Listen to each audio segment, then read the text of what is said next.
నామమునకు మహిమ కలుగును గాక. 10 నిమిషాలు దేవుని వాక్యం ధ్యానం చేద్దాం. పరిశుద్ధ బైబిల్ గ్రంథముల నుండి మత్తయి సువార్త 23వ అధ్యాయం 1వ వచనం చదువుదాం.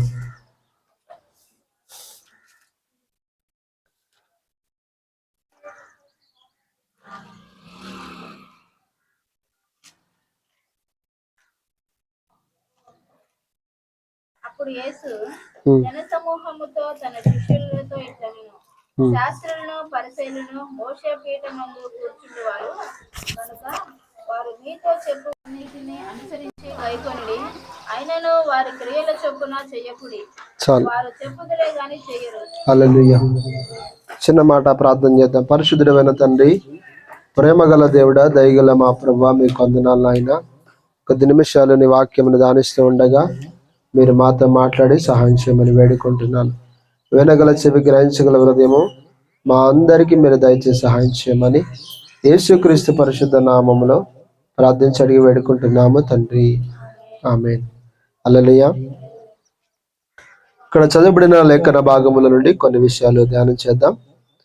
యేసు ప్రభువారు జన సమూహాలతో తన శిష్యులతోని ఇక్కడ ఒక విషయాన్ని తెలియజేస్తున్నాడు.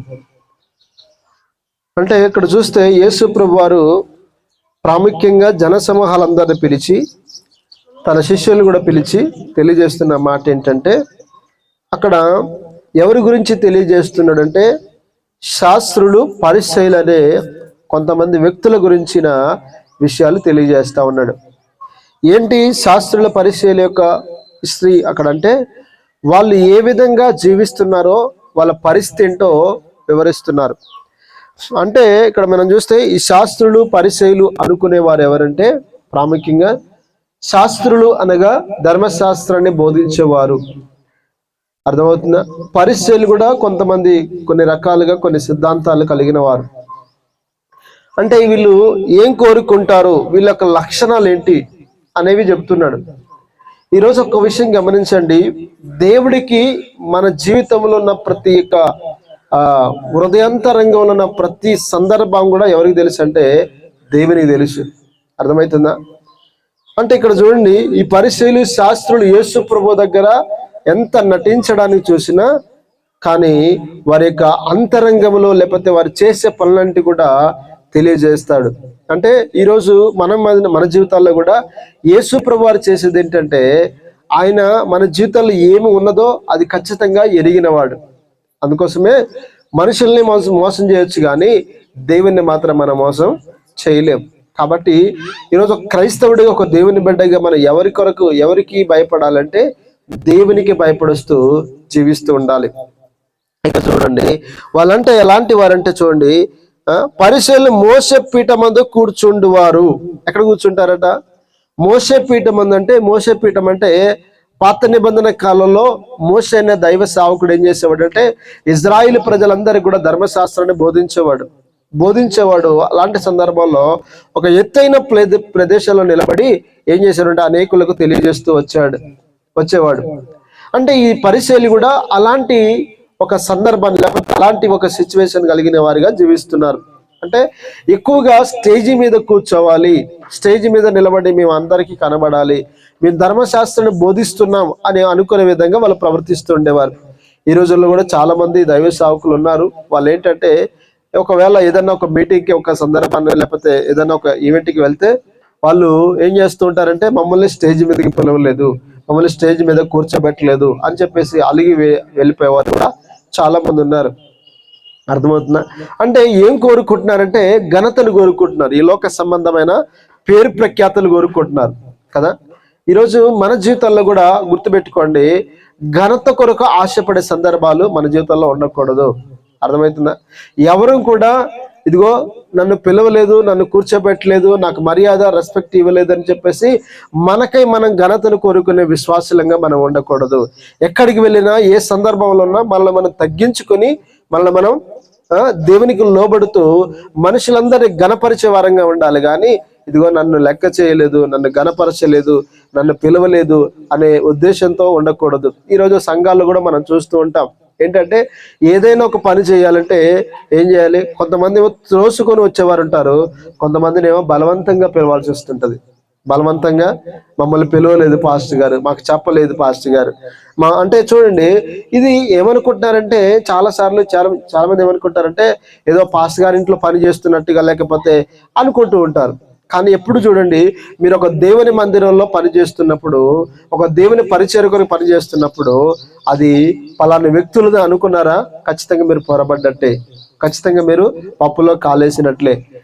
అర్థమవుతుందా? కాబట్టి ఏ పరిచర్యలో లేకపోతే ఏ సంఘంలో ఏ మీటింగ్ జరిగినా, ఏ పని జరిగినా నాకేమైనా పని ఉందా అని చెప్పేసి త్రోసుకొని వచ్చేవారు కావాలి. అర్థమైందా? అంటే ఒకవేళ ఏ పరిచర్య చేసినా, ఒక గ్లాస్ కడిగినా కూడా అది దేవుని దృష్టిలో విలువైనదిగా ఎంచబడుతుంది. అర్థమవుతుందా? ఒక పాత్రను తవ్వినా కూడా అది దేవుని దృష్టిలో విలువైన పరిచర్యగా ఎంచబడుతుంది. అంటే ప్రతిఫలం ఇచ్చేది దేవుడు. కాబట్టి మన జీవితాలు కూడా చాలా సార్లు ఏం చేస్తూ ఉంటామంటే, ఈ లోకంలో చూస్తే ఏదన్నా ఒక వ్యక్తిని పిలవాలంటే ఏం చేస్తాడు, ఒక కార్యక్రమం ఉన్నప్పుడు వారి ఇంటికి వెళ్ళి ఏం పెడుతుంటారు, గంధం పెట్టి ఇంకేదో పెట్టి పిలుస్తూ ఉంటారు. కానీ దేవుని పరిచర్యలో అలా మనం ఉండకూడదు. అర్థమవుతుందా? దేవుని పరిచర్య ఎలా ఉండాలంటే, ఏదైనా నాకు పని ఉందా చెప్పండి అనే విధంగా మన పరిచర్యలోకి వెళ్ళాలి. అంటే చూడండి, ఒకసారి ఆలోచన చేయండి, నువ్వు ఎక్కడ చేసినా ఏ పరిచర్య చేసినా అది దేవునికి నమ్మకంగా చేయి. మనుషుల కొరకు నువ్వు చేసావా, ఖచ్చితంగా ప్రతిఫలాన్ని పోగొట్టుకుంటావు. కాబట్టి ఇక్కడ వాళ్ళు కూడా అదే కోరుకుంటున్నారు. మోషే పీఠ మందు కూర్చుండేవారట. ఎజ్రా గ్రంథంలో కూడా మనం చూస్తే కొంతమంది ఇజ్రాయెల్ ప్రజలకు బోధించడానికి ఎజ్రాతో పాటు కొంతమంది కూడా స్టేజ్ ఎక్కి ధర్మశాస్త్రాన్ని తెరిచి బోధిస్తున్నప్పుడు అనేకులు నిలబడి ధర్మశాస్త్రాన్ని విన్నారు. ఇక వీళ్ళ లక్షణాలు కొన్ని తెలియజేస్తున్నాడు చూడండి. అక్కడ వారు మీతో చెప్పు వాటన్నింటిని అనుసరించి గైకొనుడి, ఆయనను వారి క్రియల చొప్పున చేయకుడి, వారు చెప్పుదురే గాని చెయ్యరు. అర్థమవుతుందా? ఈ శాస్త్రులు పరిశీలన వారు ఏంటంటే ధర్మశాస్త్రాన్ని బోధిస్తారు, దేవుని వాక్యాన్ని బోధిస్తూ ఉంటారు, కానీ చెబుతారు కానీ చెయ్యరు. అర్థమైందా? కాబట్టి ఈ రోజు కూడా మనం గుర్తుపెట్టుకోవాల్సింది ఏంటంటే, ఎవరైనా మీకు వాక్యం చెబుతున్నప్పుడు ఏం చేయాలంటే ఆ వాక్యము దేవుని వాక్యం కాబట్టి, దేవుని సందేశం కాబట్టి ఏం చేయాలంటే ఖచ్చితంగా దేవుని వాక్యాన్ని గైకొనండి. మీరు క్యారెక్టర్ చూసి దాన్ని వదిలేసుకున్నారా? మీరు చాలా మంది ఏం చేస్తారంటే, ఈయన జీవితం సరిగ్గా లేదు, ఇక చెప్పే వాక్యం ఏమి వింటాంలే అనుకుంటా ఉంటారు. అర్థమవుతుందా? అంటే ఇక్కడ గమనించండి, వాక్యము దేవుని మాట, అది జీవము కలిగిన మాట.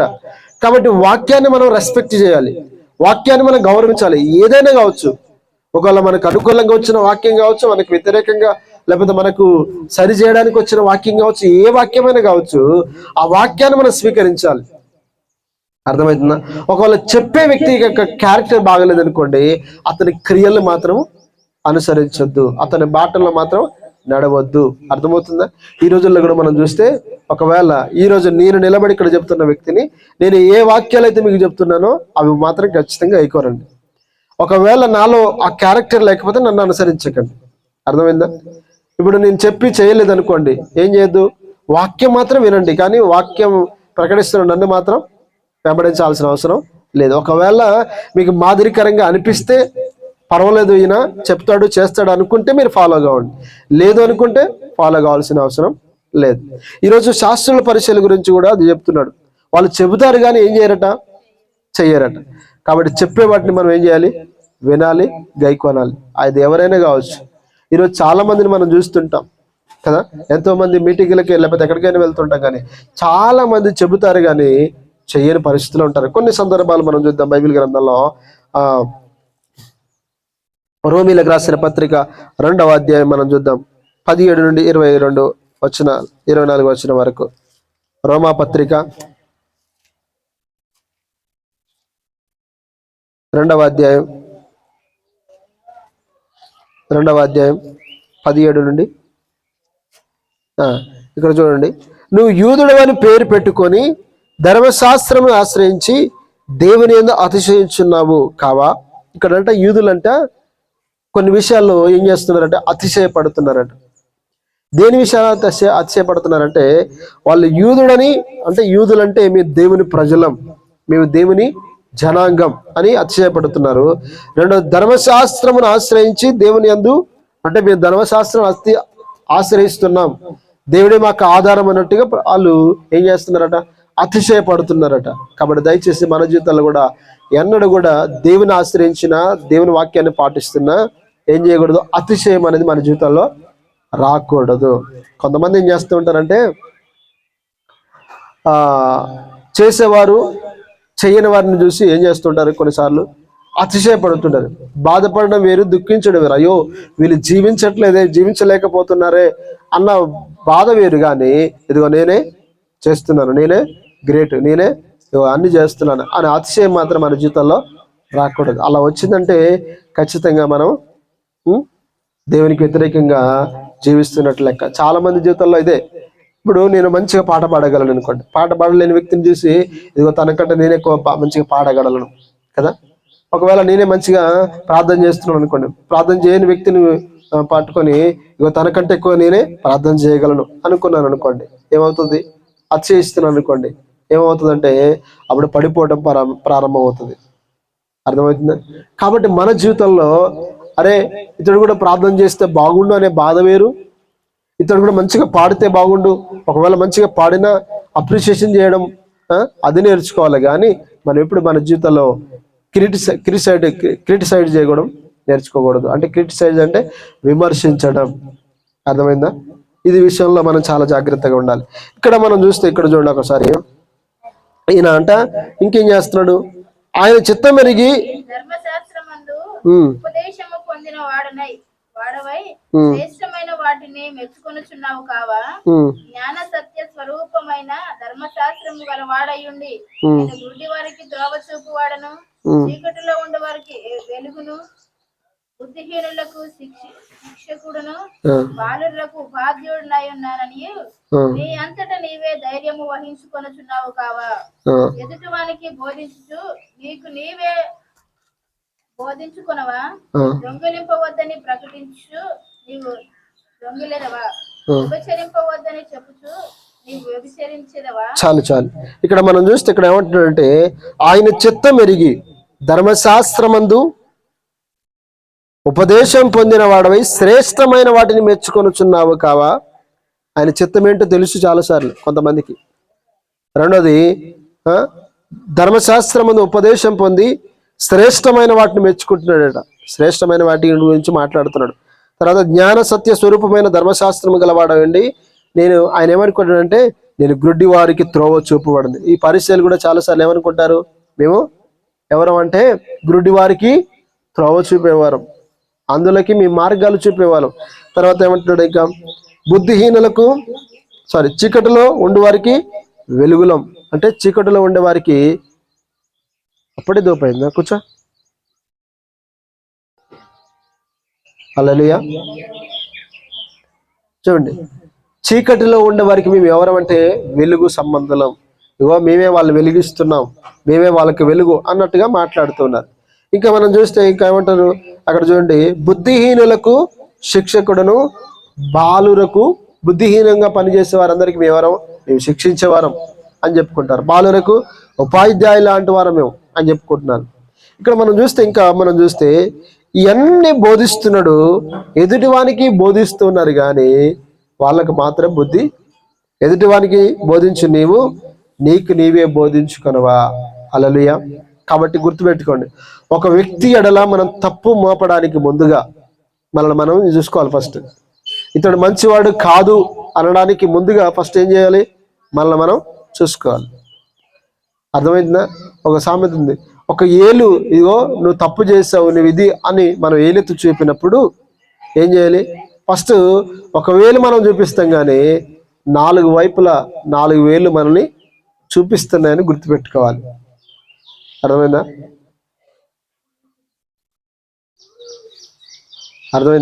ఏం అర్థమైంది? ఒక వ్యక్తిని తప్పు అనడానికి ముందుగా ఫస్ట్ ఏం చేయాలి, బైబిల్ అంట ఒక ఆయన తన కంటిలో దూలాన్ని పెట్టుకొని ఎదుటి వాని మనసులో ఏం వెతుకుతున్నాడట, నలుసుని వెతుకుతున్నాడట. నలుసు తెలుసా మీకు? నలుసు అంటే అది గాలి వచ్చినప్పుడు లేస్తుంది చూసారా, అది నలుసు అంటే చాలా చిన్నగా ఉంటుంది, కంటికి కూడా కనపడదు, అంత చిన్న నలుసు. ఈయన ఏం చేస్తున్నాడు, ఈయనలో దూలం పెట్టుకున్నాడట. పెట్టుకొని ఏం చేస్తున్నాడు, ఇతరుల కంట్లలో నలుసుని వెతుకుతున్నాడట. అర్థమైందా? దూలం ఎలా ఉంటుంది? ఎంత ఉంటుంది? ఎంత ఉంటుందా? ఎంత ఉంటుందా? దూలం ఇంతలా ఉంటుంది కదా. ఒకసారి ఈ దూలం ఇంతలా ఉంటే ఈ దూలాన్ని కంటి దగ్గర పెట్టుకుంటే కనబడుతుందా? ఎదుటివాని మనిషి కనపడుతుందా? అప్పుడు అంటే ఇంత పెద్ద లోపం తనలో పెట్టుకొని ఏం చేస్తున్నాడు? ఇగో నీ కంట్లో నీ జీవితంలో ఇది ఉంది, నీ జీవితంలో ఇది ఉంది, నీ జీవితంలో ఇది అని చెప్పేసి వెతుకుతుంటారట కదా. అంటే చూడండి, ఒక వ్యక్తి జీవితంలో వెతకడానికి ముందుగా ఫస్ట్ మనం ఏం చేయాలి? చూసుకోవాలి. అసలు నేను ఇందులో ఇతను రాంగ్ అంటున్నాను కదా, నేను రైట్గా ఉన్నానా? అర్థమైందా? ఇతను రాంగ్ అనే ముందు ఫస్ట్ నేను రైట్గా ఉన్నానా లేదా చూసుకోవాలి. రైట్గా ఉంటే అనొచ్చు, కానీ రైట్గా లేకుండా ఇదిగో నువ్వు ఇది నువ్వు అది అన్నాను అనుకోండి, ఖచ్చితంగా దేవుని తీర్పుకు మనం గురి అవుతూ ఉంటాం. కాబట్టి దయచేసి ఎవ్వరు కూడా ఒక వ్యక్తిని అనే ముందు ఫస్ట్ ఆలోచన చేయండి, ఇదే లోపం నాలో ఉందా, ఇదే తప్పు నాలో ఉందా అని సరిచూసుకొని మనం అనకపోతే ఖచ్చితంగా దేవుని తీర్పుకు మనం గురి అవుతూ ఉంటాం. ఎవరైనా సరే, ఏదైనా సరే, ఏ మిస్టేక్ అయినా చేయండి, ఏదైనా చేయండి, ఒకవేళ ఆ మిస్టేక్ నీలో లేకపోతే నువ్వు అనడానికి అర్హుడవు అనే అంత యోగ్యత నీకు ఉంది. కానీ ఆ మిస్టేక్ గనక నీలో ఉంటే గనక ఎదుటివానికి నువ్వు అనడానికి అవకాశం లేనే లేదు. అర్థమైందా? ఎందుకంటే ఇతరులకు బోధించు నీవే బోధించుకొనవా? దొంగిల వద్దని ప్రకటించు, నువ్వు దొంగిలించదవా? ఈరోజు చాలా మంది మనం ఏం చెప్తుంటాం? దొంగిలించొద్దు అని చెప్తుంటాం, కానీ మనమే దొంగతనాలు చేస్తుంటాం. చాలాసార్లు దొంగిలించొద్దు అని చెప్తూ ఉంటాం కదా, కానీ మనం ఏం చేస్తుంటాం?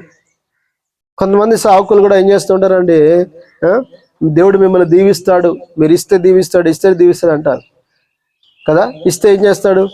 దీవిస్తాడు. మళ్ళీ ఏం చేస్తుంటారంటే మీరు ఇవ్వండి పరిచర్య కొరకు, ఇదిగో ఇది లేదు. ఇప్పుడు చాలాసార్లు ఏం చేస్తుంటుంటే, చాలాసార్లు పొరపాటు ఏం చేస్తుంటామంటే, దేవుడు మిమ్మల్ని దీవించాలంటే ఫస్ట్ మీరేం చేయాలి? దేవునికి ఇవ్వండి అని బోధిస్తుంటాం. దేవునికి ఇవ్వండి అని బోధిస్తుంటాం.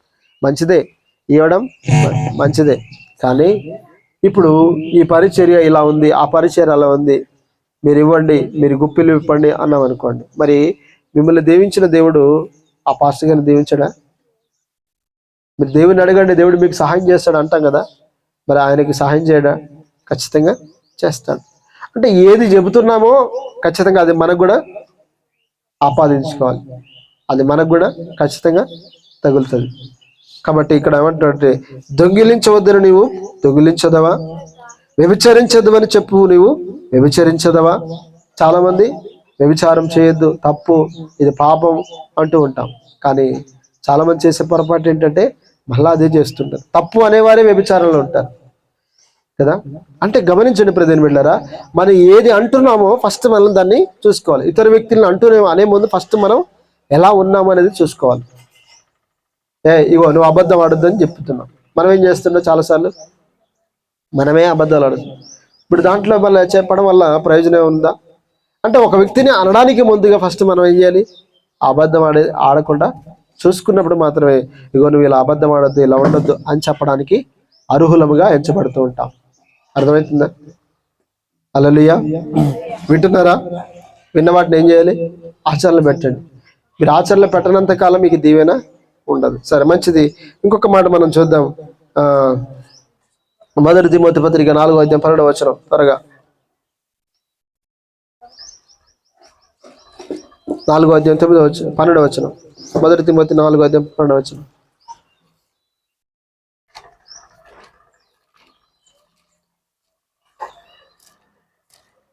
సంగతులను ఆజ్ఞాపించి యవ్వనమును బట్టి ఎవడును నిన్ను తృణీకరింపుకునియకుము గాని మాటలలోను, ప్రవర్తనలోను, ప్రేమలోను, విశ్వాసములోను, పవిత్రతలోను విశ్వాసులకు మాదిరిగా ఉండుము. చాలు. ఇక్కడ అపోస్తలుడైన పౌలు తిమోతి అనే యవనస్తునికి బోధిస్తున్నాడు. ఎఫెసు సంఘంలో ఆయన పరిచర్య చేస్తా ఉన్నాడు, యవనస్తుడు. అక్కడ ఉన్న సంఘం అంతా కూడా చాలా మంది పెద్దలు, చాలా మంది అనుభవజ్ఞులు. అలాంటి వారి మధ్యలో ఒకవేళ ఎవరైనా మిమ్మల్ని తృణీకరిస్తారేమో, అర్థమైందా?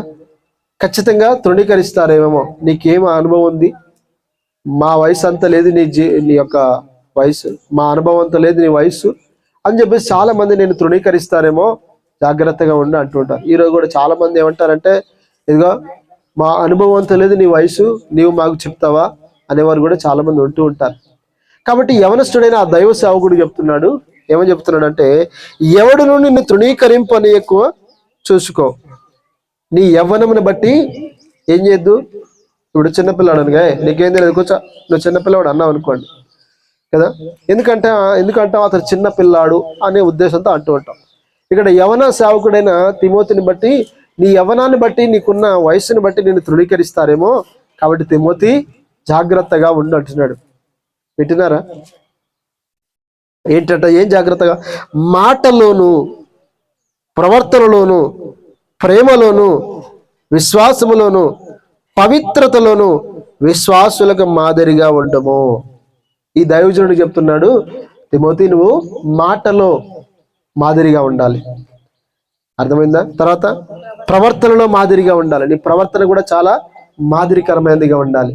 తర్వాత ప్రేమలోను, నువ్వు సంఘాన్ని ప్రేమించే విషయంలో మాదిరిగా ఉండాలి.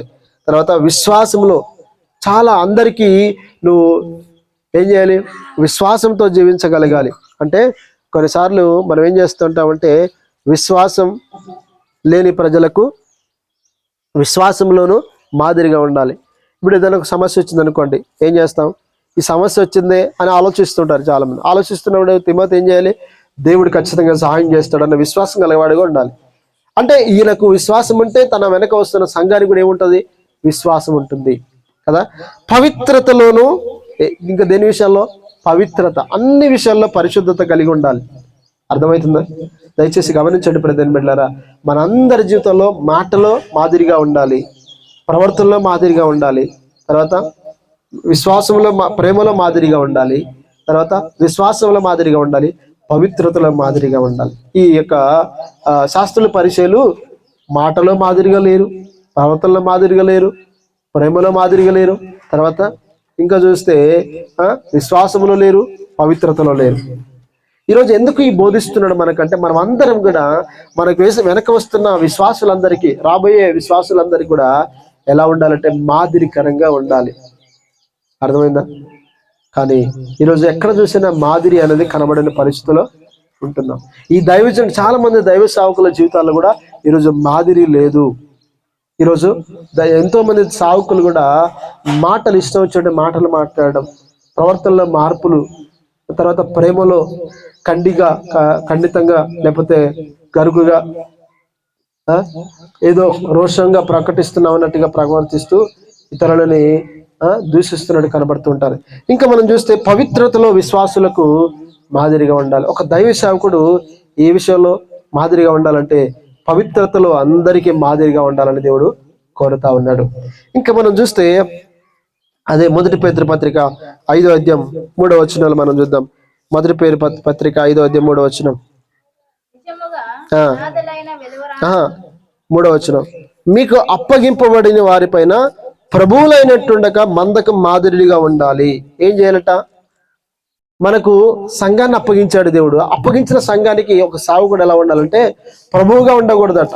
ప్రభు అంటే ఇది చేయి, అది చేయి, అక్కడ కూర్చో, ఇక్కడ కూర్చో, ఇట్లా రావద్దు, అట్లా రావద్దు అని శాసించే వ్యక్తిగా ఉండకూడదు. కానీ ఎలా ఉండాలి? మందకు మాదిరిగా ఉండాలంట. ఏ మాదిరి చూపించాలి మనం? ప్రార్థన అనే మాదిరి చూపించవచ్చు, ప్రవర్తన అనే మాదిరి చూపించవచ్చు, ఇంకా విశ్వాసం అనే మాదిరి, ఇంకా రకరకాల మాదిరి. మనం మందకు మాదిరిగా ఉండాలి. అంటే ఇప్పుడు గొర్రెల కాపరిని చూశారనుకోండి, గొర్రెల కాపరి నడుస్తున్నప్పుడు ఏం జరుగుతుంది? గొర్రెల కాపరి ఎక్కడికి వెళ్తే గొర్రెలు అక్కడకు వెళ్తుంటాయి. ఇప్పుడు గొర్రెల కాపరి బొద్దులకు వెళ్ళాలనుకోండి, ఏమైతే గొర్రెలు కూడా. అంటే కాపరి ముందుగా నడిస్తే, కాపరి జాగ్రత్తగా నడిస్తే గొర్రెలు కూడా ఆటోమేటిక్గా జాగ్రత్తగా నడుస్తాయి. కాబట్టి ఈరోజు ఎందుకు నేర్పిస్తున్నాడు ఇవన్నీ అంటే, ఈరోజు కాపరి మాదిరిగా ఉండాలి, అదేవిధంగా సంఘము కూడా ఇతరులకు మాదిరికరంగా ఉండాలి అన్ని విషయాల్లో. సంఘము అనగానే మనమందరం దేవుని సంఘము కాబట్టి మనమందరం ఎలా ఉండాలి? అన్ని విషయాల్లో లోకానికి మాదిరిగా ఉండాలి. మీకు ఒకటి తెలియలేదు, ఈ సంఘము అంటే మీకు ఒకవేళ చుట్టూ చీకటి ఉందనుకోండి, ఇది వెలిగించే సంఘమై ఉండాలి కదా, వెలిగించే సంఘమై ఉండాలి. కానీ ఈరోజు మనం చీకటిలో ఉన్న వారికి, అంధకారంలో ఉన్న వారికి వెలుగుగా ఉండాలి, కానీ మనం అంధకారం అయిపోకూడదు, మనం చీకటి కాకూడదు, మనలో అంధకారం ప్రవేశించకూడదు. సంఘం అంటేనే సత్యానికి స్తంభం. సంఘం అంటేనే లోకానికి దీపం. చీకటిలో, అంధకారంలో, పాపంలో జీవిస్తున్న ప్రజలకి మనం మాదిరిగా, లేకపోతే అంటే మనం వెలుగుగా ఉండాలి. వాళ్ళు వెలిగించే వారిగా ఉండాలి. ఏ విషయాల్లో వెలిగించాలి వాళ్ళని? ప్రార్థనలో, ప్రవర్తనలో, అన్ని విషయాల్లో. కాబట్టి దయచేసి ఒకటే దేవుడు కోరుతున్నాడు, మీరు లోకానికి వెలుగుగా ఉండండి. చెప్పండి కానీ చెబుతూ చెయ్యాలి అన్నట్టుగా ఉండాలని కోరుతా ఉన్నాడు. ఇంకా మనం చూస్తే ఫిలిప్పీయులకు 1 కొరింథీ పత్రిక 11:1 చూడండి. 1 కొరింథీ పత్రిక 1:11.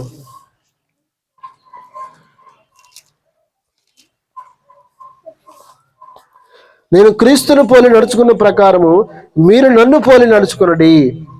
ఏమంటున్నాడు ఇక్కడ? నేను క్రీస్తును పోలి ఎక్కడైతే నడుచుకుంటున్నానో మీరు నన్ను పోలి నడుచుకున్నాను అపోస్తలుడైన పౌలు అంటున్నాడు. అర్థమవుతుందా? కాబట్టి మనం దేవుని యొక్క అడుగు జాడలు నడుచుకుంటూ వెళ్ళాలి. దేవుడు ఎలా ప్రేమించాడో, దేవుడు ఎలా క్షమించాడో, దేవుడు ఎలా ప్రవర్తించాడో, దేవుడు ఎలా మాట్లాడాడో ఇవన్నీ మనకు గుర్తుండకపోతే ఖచ్చితంగా మనం తప్పిపోయే అవకాశాలు ఉంటూ ఉంటాయి. ఇంకా చూద్దాం. ఫిలిప్పీయులకు రాసిన పత్రిక 3:17. 3:17.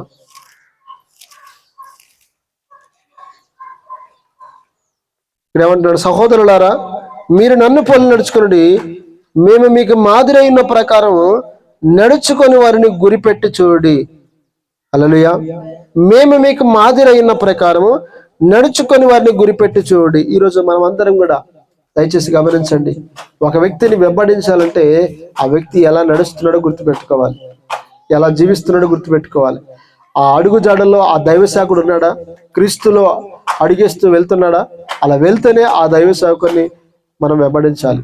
అతను చెప్పే వాక్యం వినొచ్చు, కానీ ఒకవేళ అతని మాట, అతని క్రియలు, అతని జీవితం సరిగ్గా లేకపోతే అతన్ని మనం వెంబడించకూడదు. అర్థమవుతుందా?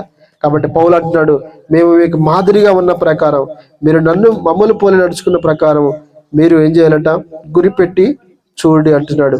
అనేకులు క్రీస్తు శిలువకు శత్రువుగా నడుచుకున్నారు అంటూ ఉన్నాడు. ఇంకొక మాట చూసి మనం త్వరగా ఈ యొక్క మరి ముందుకు వెళ్దాం. తీతు పత్రిక 1:16.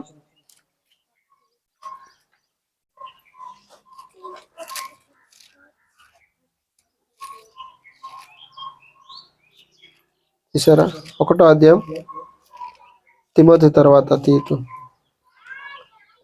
16 చూడండి. అక్కడ దేవుని ఎరుగుదమని మీరు వారు చెప్పుకొందరు కానీ అసహ్యులను, అవిధేయులను, ప్రతి సత్కార్య విషయం భ్రష్టులై ఉండి తమ క్రియల వలన ఆయన ఎరుగమన్నట్టున్నారు. హల్లెలూయా. చూడండి, జాగ్రత్తగా వినండి. దేవుని ఎరుగుదమని వారు చెప్పుకొందురు గాని. చాలా మంది ఏం చేస్తుంటారంటే, ఈరోజు మీ దైవ సేవకులం, లేకపోతే మీ విశ్వాసులు, మీ దేవుణ్ణి తెలుసుకుంటారు, దేవుడు అంటే మాకు తెలుసు అని అంటూ ఉంటారు. కానీ దేవుణ్ణి ఎరుగుదమని చెప్పుకుంటారు కానీ ఇంకేమంటారు అక్కడ చూడండి, వాళ్ళు ఎలాంటి వారు? అసహ్యులు అంటారు, అవిధేయులను. వాళ్ళు అసహ్యమైన వారు. రెండవది అవిధేయులను. తర్వాత ప్రతి సత్కార్య విషయమై భ్రష్టులనయ్యండి. సత్కార్య విషయాల్లో ఎలా ఉంటారట? భ్రష్టులుగా. అర్థమైందా? సత్కార్యాలు అంటే మంచి కార్యాల్లో, మంచి పనులలో, మంచి నీతి క్రియల్లో భ్రష్టులుగా ఉంటున్నారట. ఇంకా మనం చూస్తే తమ క్రియల వలన ఆయన ఎరుగమన్నట్టున్నారు. హల్లెలూయా. ఏమన్నారట? తమ క్రియల వలన ఆయన ఎవరో తెలియదు అన్నట్టుగా బ్రతుకుతున్నారట. అర్థమైందా మీకు ఈ మాట? తమ క్రియలు అంటే మన క్రియలు ఆయన ఎరగమన్నట్టుగా ఉండకూడదట. మన క్రియలు అంటే పనులు, మనం చేసే పనులన్నీ కూడా ఎలా ఉండద్దు? ఒకవేళ మనం చేసే పని, అరే వీళ్ళు ఇంత మంచి గొప్ప పని చేశారే కాబట్టి వీళ్ళు దేవుని బిడ్డలు అనుకునేటట్టు ఉండాలి. లేదా మనం చేసే పని అది చెడ్డదైతే గనక ఎలా ఉంటుందంటే, ఆయనని మేము అసలు ఎవరో, మాకు దేవుడు ఎవరో తెలియదు, మేము దేవుని ప్రజలం కామన్నట్టు బ్రతుకుతున్నట్టు ఈరోజు ఎవరైనా. అర్థమవుతుందా? మనం మాట్లాడే మాటలు, ప్రవర్తన, జీవితము ఎలా ఉండాలంటే ఆయనను ఎరిగామన్నట్టు ఉండాలి. ఎరిగామన్నట్టు ఉంటే ఎలా ఉంటే జాగ్రత్తగా ఉంటాయి. కానీ ఎరగమన్నట్టు ఉండడం అంటే అర్థం ఏంటంటే ఇష్టం వచ్చినట్టు మాట్లాడడం, ఇష్టం వచ్చినట్టు జీవించడం, ఇష్టం వచ్చినట్టు ఉండడం, ప్రార్థన లేకపోవడం, భయం లేకపోవడం, భక్తి లేకపోవడం, ఇదంతా కూడా ఏమంటుందంటే ఆయన ఎవరో మాకు తెలియదు, అసలు యేసుప్రభువు ఎవరో మేము ఎరగం అన్నట్టుగా జీవిస్తున్నట్టుగా మీరు చూపిస్తున్నట్టు లోకానికి, మనం చూపిస్తున్నట్టు లోకానికి. అర్థమైందా? అసలు ఒక్క రోజులో కూడా ప్రార్థన చేయట్లేదు అనుకోండి, ఏమనాలి మనల్ని? నీ క్రియల వల్ల, నువ్వు చేసే పని వల్ల అసలు దేవుడు ఎవరో మాకు తెలియదు అన్నట్టే బ్రతుకుతున్నావు. ప్రార్థన చేయట్లేదు అంటే అర్థం ఏంటి? నిజమైన భక్తులు ఏం చేస్తూ ఉంటారు, నిజమైన విశ్వాసులు ఏం చేస్తుంటారు? ప్రార్థన చేస్తూ ఉంటారు. నువ్వు ప్రార్థన చేయట్లేదు అంటే అర్థం ఏంటి? నువ్వు చేసే పని వల్ల టైం వేస్ట్ చేస్తున్నావు, టైం పాస్ చేస్తున్నావు అంటే అర్థం ఏంటి? నువ్వు చేసే పని వల్ల ఏం చేస్తున్నావు అంటే ఆయన ఎవరో మాకు తెలియదు అన్నట్టుగా బ్రతుకుతున్నావు కదా. కాబట్టి ఈరోజు గుర్తుపెట్టుకోండి, మన జీవితంలో టైం వేస్ట్ కానీ ప్రార్థన కానీ లేకపోతే మన క్రియల వల్ల ఆయన ఎవరో మనకు తెలియదు అన్నట్టుగా బ్రతుకుద్ది మనం. వీళ్ళు ఎప్పుడు చూసినా ప్రార్థన చేస్తారు అన్న సాక్ష్యం ఉండాలి. కాబట్టి దయచేసి అబ్రహాం ఎక్కడ ఉన్నాడంటే గుడారాల్లో నివసిస్తున్నాడట. ఎక్కడ నివసిస్తున్నాడు ఆయన? అబ్రహాం ఎక్కడ నివసిస్తున్నాడు? గుడారంలో నివసిస్తున్నాడు. ఎప్పుడు చూసినా గుడారం, ఇంట్లోనే ఉంటాడు. లోతు ఎక్కడ ఉంటాడు? వీధులు, అంటే ఆయన రచ్చబండ మీద పంచాలు చేస్తారు చూసారా, అక్కడ నివసిస్తున్నాడు. అంటే దీని గుర్తు ఏంటంటే అబ్రహాము గుడారంలో ఉండడం అర్థం అంటే ఎప్పుడు ప్రార్థన చేస్తున్నాడు, ఎప్పుడు దేవుని కొరకు ఎదురు చూస్తుండేవాడు. కానీ లోతు మాత్రం ఏం చేస్తున్నాడు? రోడ్ల మీద కూర్చొని మంచిగా ముచ్చట్లు పెడుతూ కాలక్షేపం చేస్తుండేవాడు.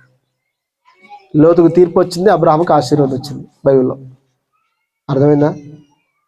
మరలా చెప్తున్నాను, రోడ్ల మీద కనబడకండి, రోడ్ల మీద కూర్చోకండి, ఇంట్లో కూర్చొని ప్రార్థన చేయండి, లేకపోతే పడుకోండి. అంతేగాని రోడ్ల మీద కూర్చొని వ్యర్థమైన ముచ్చట్లు పెట్టి కాలక్షేపం చేస్తే తీర్పుకు గురవుతాం మనం. అవసరం ఉంటే తప్ప ఏం చేయదు, లోకంలోకి వెళ్ళకూడదు. కాబట్టి ఈరోజు మీకు ఈ రోజున అందరికీ మనం గుర్తుపెట్టుకోండి దయచేసి, మీరు ఎందుకు ఇంట్లో కూర్చోలేకపోతున్నారు అని అంటే ఖచ్చితంగా ప్రార్థన చేయడం ఇష్టం లేక.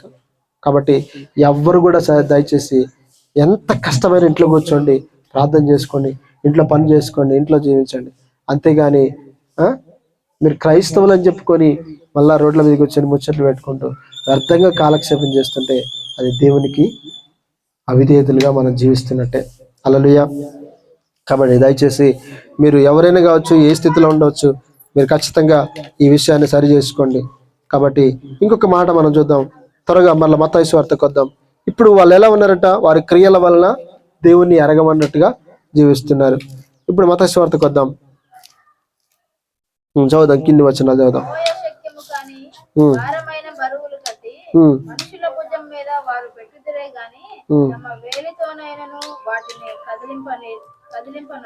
చాలు. ఇక్కడ మోయ శక్యము కాని భారాలు పెడుతూ ఉంటారట. ఈ శాస్త్రులు పరిశీలన ఏం చేసేవారంటే, విశ్రాంతి దినాన ఇంత దూరమే నడవాలి, విశ్రాంతి దినాన ఏ పని చేయొద్దు అని చెప్పేసి ఆ ధర్మశాస్త్రం లేనివన్నీ కూడా చేస్తుంటారు. ఈరోజు చాలా మంది కూడా సావుకులు అంతే. నువ్వు మందిరానికి వచ్చినప్పుడు ఎలా రావాలి, ఇట్లా రావాలి, ఈ గణం ఉండదు, ఆ గణం ఉండదు రావాలి అని చెప్పేసి ఈరోజు చాలా సార్లు ఏం చేస్తుంటారంటే మోయలేని భారాలు పెట్టేసి విశ్వాసాలు విసిగించేస్తున్నారట. కాబట్టి ఇక్కడ అలాంటివి ఏమీ ఉండదు. ఖచ్చితంగా గుర్తుపెట్టుకోండి, మీకు సంపూర్ణ స్వేచ్ఛ ఉంది ఇక్కడ. కాబట్టి మీరందరూ కూడా స్వేచ్ఛగా దేవుని ఆరాధించాలి, కానీ భారంతో దేవుణ్ణి ఆరాధించకూడదు. అర్థమైందా? భారంతో ఏం చేయకూడదు, దేవుణ్ణి ఆరాధించకూడదు. చాలా చాలా ఇబ్బందులకు మనం చాలాసార్లు కొంతమంది రకరకాల కండిషన్స్ పెట్టేసి విశ్వాసాలు ఏం చేస్తుంటారంటే భారానికి గురి చేస్తుంటారు. కాబట్టి ఈరోజు మనం కూడా ఇక్కడ ఏ భారం మీ మీద పెట్టబడదు, మీ మీద ఏ భారం బలవంతం చేయబడదు. మీరు స్వతహాగా వచ్చి దేవుని ఆరాధించాలన్నదే కోరిక, మీరు మనస్ఫూర్తిగా దేవుని ఆరాధించాలన్నదే ఆశ, అంతే తప్ప మీ పైన ఎలాంటి భారాలు పెట్టబడవు. ఇదిగో మీరు ఎందుకు దశంభాగం ఇవ్వట్లేదు, మీరు ఎందుకు కాணிకలు ఇవ్వట్లేదు, ఇక మందిరం పాడైపోతుండగా మీకు ఇది లేదా, కొంతమంది దశంభాగాలు ఇచ్చి సావండి అని చెప్పేసి కొంతమంది తిడుతున్నట్టుగా ఇక్కడ అట్లాంటి తిట్లేమి ఉండవు. ఇస్తే ప్రతిఫలం ఉంటుంది, ఇకపోతే దేవుడు చూసుకుంటాడు, అంతే తప్ప ఇక్కడ ఎవరు డబ్బు కొరకు సేవ చేయట్లేదు, లేకపోతే మీ నుండి ఆశించి ఎవరు కూడా సేవ చేయట్లేదు ఇక్కడ. కాబట్టి గుర్తుపెట్టుకోండి, మీ దగ్గర స్వతహాగా దేవుని మందిరానికి వచ్చి ఆరాధించాలన్నదే ఒకటి ఆశ ఉంటే కట్టుకుంటాం, ఉంటే చేస్తాం, లేకపోతే మీకు ప్రేరేపిస్తే చేస్తారు, లేకపోతే అంతేగాని బలవంతంగా ఏది కూడా ఇక్కడ చేయబడదు. అర్థమవుతుందా? కాబట్టి గుర్తుపెట్టుకోండి, ఆ విధంగా ఆ శాస్త్రుల పరిచయాలు భారములు పెడుతూ ఉండేవారట. పెట్టుదరే గాని వేలితోనూ వాటిని కదిలింపవలరు. ఇప్పుడు వాళ్ళేమో భయంకరమైన భారాలు పెట్టేసి ఇప్పుడు ఉదాహరణ చెప్తున్నాను, ఈరోజు ఫాస్టింగ్ ఉండాలి అందరూ అనౌన్స్ చేశాం. విశ్వాసాలు అందరూ వచ్చి మంచిగా ఉదయకాలమే స్నానాలు చేసి వచ్చి ఫాస్టింగ్ ఉండి దేవుని సన్నిధిలో ప్రార్థన చేస్తారు. అయ్యగారు మంచిగా టిఫిన్ 3 ప్లేట్లు ఇంటి తిని వచ్చాడు అనుకోండి, ఏమంటారు దీన్ని? వీళ్ళని కడుపు మార్చుకోమన్నాడు, ఈయన మంచిగా పుష్టిగా 3 పూటలు తిని వచ్చి స్టేజ్ మీకు వచ్చి ఏడవండి, రొమ్ము కొట్టుకోండి, ప్రార్థన చేయండి అని చెప్పేసి 2 అవుతున్నా 3 అవుతున్నా కూడా బాగా కేకలేసి అరుస్తున్నాడు అనుకోండి. విశ్వాసాలు ఏమైంది? లోపల ఎలకలు తిరుగుతూ ఉంటాయి, పరిగెడుతూ ఉంటాయి, ఆకలి అవుతుంటది కదా. దీన్ని ఏమంటారు ఇక కదా? హల్లెలూయా. కాబట్టి దీన్ని వెళ్ళారా అంటే చెప్పే వాటిని మనం ఏం చేయాలి అంటే వీళ్ళ మీద పెద్ద భారాన్ని పెట్టేసి మనం మాత్రం ఏమి ఉపవాసం, అసలు ఉపవాసం అంటే ఏంటో తెలియనట్టుగా ఉండకూడదు కదా. మీరు కాదులే, కొంతమంది విశ్వాసాలు ఉంటారు ఉపవాసం, మీరు ఉండవన్నా ఉండరు కదా. హల్లెలూయా కదా. సరే మంచిది, ఇంకా కిందికి వెళ్దాం. విందులలో మనుషులకు కనబడే నిమిత్తం తమ పనులన్నీ చేయుదురు, తమ రక్షరేకులు వెడల్పుగాను తమ చెంగులు పెద్దవిగాను చేయుదురు. వీళ్ళు ఏం చేస్తారంటే, వీరండి ఏం చేస్తారు వీళ్ళు అంటే వీరు మనుషులకు కనబడాలని తమ పనులన్నీ చేస్తారట. దయచేసి మరలా చెప్తున్నాను, మనుషులకు కనబడాలని ఏ పనులు చేయకండి, ఏ పరిచర్య చేయకండి. అర్థమైందా? మనుషులకు కనబడినట్లు మీరు భయపడినట్టు చేయొద్దు. రెండోది, మనుషులకు కనపడేటట్టు కొంతమంది పాత్రలు చదువుతుంటారు, అప్పటిదాకా సాటుకుని చదువుతారు. ఎవరన్నా వచ్చారనుకోండి, వీళ్ళు చూడాలని చెప్పేసి బయటికి తీసి మరీ తోముతూ ఉంటారు కదా. అప్పటిదాకా ఎవరు కనబడకుండా ఊగుతుంటారో అప్పుడు అందరు కనబడేటట్టు ఊగడం ప్రారంభిస్తుంటారు. కాబట్టి మీరు ఏం చేసినా, ఏ పరిచయం చేసినా మనుషులకు కనబడాలని చేయొద్దు. అర్థమైందా? నేను దేవునికి పరిచయం చేస్తున్నట్టుగా ఉండాలి. వీళ్ళంతా అందరు కూడా ఏం చేస్తుంటారంటే మనుషులకు కనబడాలంటే చేస్తుంటారట. ఎవరు? ఈ శాస్త్రుల పరిచయాలు. ఇంకేం చేస్తుంటారు? తమ పనులన్నీ చేయుదురు, తమ రక్షరేకులు ఎడల్పుగాను తమ చెంగులు పెద్దవిగాను చేయుదురు. తమ రక్షరేకులు అంటే ఇక వాళ్ళ చెంగులు అంటే పెద్దవిగా చేస్తుంటారట వాళ్ళు. అంటే కొంతమంది వేస్తుంటారు చూసారా, ఏమంటారు దాన్ని, కొంతమంది పైనుంచి కిందికి వేస్తుంటారు. అది వేసినప్పుడు ఏమైతారు, ఈయన పెద్ద పాస్టర్ అనుకుంటారు, ఈయన చిన్న పాస్టర్ కదా. అంటే అందరి దృష్టిలో మేము పెద్దవాళ్ళం, మీ శాస్త్రులను బోధకులం అనుకోవాలని చెప్పేసి ఏం చేస్తుంటారు, పైనుంచి కింది వరకు అది వేస్తుంటారు. క్యాష్ అంటారు, ఇది అంటారు వాళ్ళు కదా. కాబట్టి గుర్తుపెట్టుకోండి, మీకు పైనుండి వాళ్ళ పైరూపంగా అది కావాల్సింది, అంతరంగం ఎలా ఉందో కావాలి. ఈరోజు ఎంత పెద్ద సేవకుడైనా ఆయన ఏషాన్ని బట్టి కాదు మీరు చూడాల్సింది, క్యారెక్టర్ని బట్టి చూడాలి. అర్థమైందా? ఇక మనం కిందికి వెళ్దాం త్వరగా. విందులలో అగ్రస్థానములను, సమాజ మందిరంలో అగ్రపీఠములను, సంత విధులలో వందనములను కోరుదురు. హల్లెలూయా. వీళ్ళు విందులలో ఏం చేస్తుంటారు? అగ్రస్థానాలు కోరుకుంటారట. విందంటే ఏదన్నా ఫంక్షన్కి వెళ్ళారనుకోండి, ఏదైనా ప్రేయర్కి వెళ్ళారనుకోండి, మమ్మల్ని అక్కడ కూర్చోబెట్టాలి, మాకు పెద్ద సపరేట్ వేయాలి అని కోరుకోవడం తప్పు. వేస్తే తప్పేం కాదు, ఎవరైనా వేస్తే తప్పేం కాదు, కానీ అలా కోరుకోవడం తప్పు. వీళ్ళు ఏం చేసేవారంటే కోరుకునేవారట, మాకు విందులలో ప్రథమ స్థానాలు ఉండాలి. కాబట్టి దయచేసి మీరు కూడా, మనం కూడా ఎక్కడికి వెళ్ళినా వాళ్ళు ఎక్కడ పెడితే అక్కడ తినండి, అంతే. అర్థమైందా? మాకు ఇగో పైన కూర్చోపెట్టలేదు, మమ్మల్ని కింద కూర్చోబెట్టారు, వాళ్ళ పైన కూర్చోబెట్టారు, వీళ్ళని కింద, అలాంటి ఏవి కోరుకోకండి ఎప్పుడు కూడా. అర్థమైందా? హల్లెలూయా, హల్లెలూయా. కాబట్టి ఎవరిని ఎక్కడ కూర్చోబెట్టినా మీరేం చేయాలి, స్వతహాగా స్వీకరించండి. వీళ్ళలా శాస్త్రుల పరిచయాలుగా మనం మాకు స్టేజ్ మీద కూర్చోబెట్టలేదు, మమ్మల్ని వాళ్ళు అక్కడ కూర్చోబెట్టారు అని చెప్పేసి అనుకోకండి. ఈరోజు చాలా మంది కూడా అట్లా కూడా ఫీల్ అయిన వాళ్ళు ఎంతోమంది ఉన్నారు. అర్థమైందా? ఇంకా చూస్తే సంత వీధుల వందనములు, మనుషుల చేత బోధకులని పిలువబట్టి, మేము మనుషుల చేత మేము సావుకులం. హల్లెలూయా. సావుకుడు అంటే ఎలా ఉండాలి? ఉందాగా ఉండాలి కదా. అలా ఉంటేనే ఈరోజు లెక్క చేస్తారు. ఈరోజు ఎట్లా ఉన్నారంటే విచిత్రంగా చాలామంది, ఆ సావుకుడే క్యారెక్టర్ ఉండదు, అతని జీవితం సరిగ్గా ఉండదు, కానీ అతడే గొప్ప దైవ సేవకుడు అన్నట్టుగా ఫీల్ అవుతుంటారు. అర్థమైందా?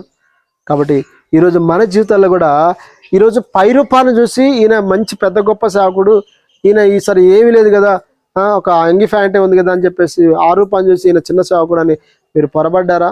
దేవుని దృష్టిలో ఖచ్చితంగా మీరు అవిధేయులుగా ఉన్నట్టే. కాబట్టి క్యారెక్టర్ని మనం చూడాలి. బైబిల్ గ్రంథంలో ఒక మాట మనం చూస్తే సమూయేలు గ్రంథం ఒకసారి చూడండి. మొదటి సమూయేలు గ్రంథం 16వ అధ్యాయం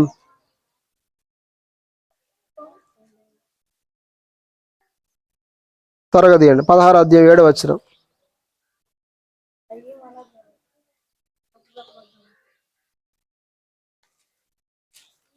తీసారా?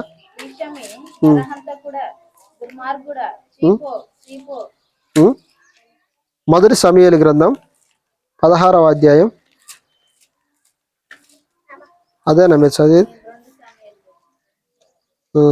అంతే ఉంటాను. కూర్చో కూర్చో కూర్చో, ఇప్పుడు వద్దు.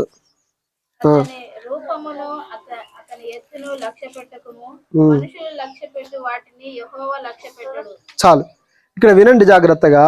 సమూయేలు ప్రవక్త అంట ఇశ్రాయేలుకి రాజుగా చేయడానికి ఒక వ్యక్తిని ఎన్నుకోమని దేవుడు చెప్పాడు. యెషయా ఇంటికి వెళ్ళాడు. వెళ్ళగానే అతనికి 7 కుమారులు ఉన్నారు. అతను పెద్దవాడిని చూడగానే చాలా బలంగా ఉన్నాడట, ఎత్తుగా ఉన్నాడట, చాలా అందంగా ఉన్నాడట, బలశాలిగా కనబడ్డట. ఈయనే ఇశ్రాయేలుకి రాజుగా అవుతాడని చెప్పేసి అభిషేకించడానికి వెళ్తున్నాడట. వెళ్ళగానే వెంటనే దేవుడు అన్నాడు, ఇదిగో సమూయేలు, నువ్వు పై రూపమును చూడకు, పై రూపమును చూడకు కానీ అంతరంగము చూడంటాడు. అంటే దేవుడు ఏం చేస్తాడంటే మనుషులు పై రూపాన్ని చూస్తారు, దేవుడు ఏం చేస్తాడు అంతరంగాన్ని చూస్తూ ఉంటాడు కదా. కాబట్టి సమూయేలు పై రూపాన్ని చూసి ఎన్నుకున్నాడు. దేవుడేమో ఈయన ఇతడు పనికిరాడు రాజుగా, ఇతడు ఎలాంటి వాడే ఉండాలి, అంతరంగంలో ప్రాముఖ్యంగా, అంతరంగంలో శుద్ధి కలిగినవాడు, అంతరంగంలో దేవునికి ఇష్టమైన వ్యక్తిగా ఉండడానికి దేవుడు కోరుకునే వ్యక్తి. కాబట్టి మనం ఎప్పుడు కూడా పై రూపాన్ని చూసి ఇతడు గొప్ప సేవకుడు, ఇతడు తక్కువ వాడు, లేకపోతే ఇతడు గొప్ప వ్యక్తి, తక్కువ వ్యక్తి అని ఎప్పుడు కూడా అంచనా వేయకూడదు. హల్లెలూయా. ఇంకా కిందకి చూద్దాం. ఇక్కడ మీరు చూస్తే ఇంకా ఏమంటాడు అంటే 6 నుండి 7 వచనాలు చూస్తే అక్కడ ఏమంటాడు, చాలు చాలు చాలు, మనుషులు లక్ష్య పెట్టిన వాటిని దేవుడు లక్ష్య పెట్టాడు. అర్థమైందా?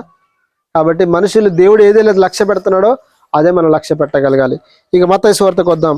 ఇక్కడ చూస్తే ఇక్కడ ఏమంటున్నాడంటే మీరు బోధకుడని పిలువబడొద్దు, తండ్రి అని పిలువబడొద్దు, తర్వాత గురువులని పిలువబడొద్దు అంటున్నాడు. ఎందుకంటే మీకు తండ్రి ఒక్కడే, గురువు ఒక్కడే, బోధకుడు ఒక్కడే, ఆయన దేవుడై ఉండాలి.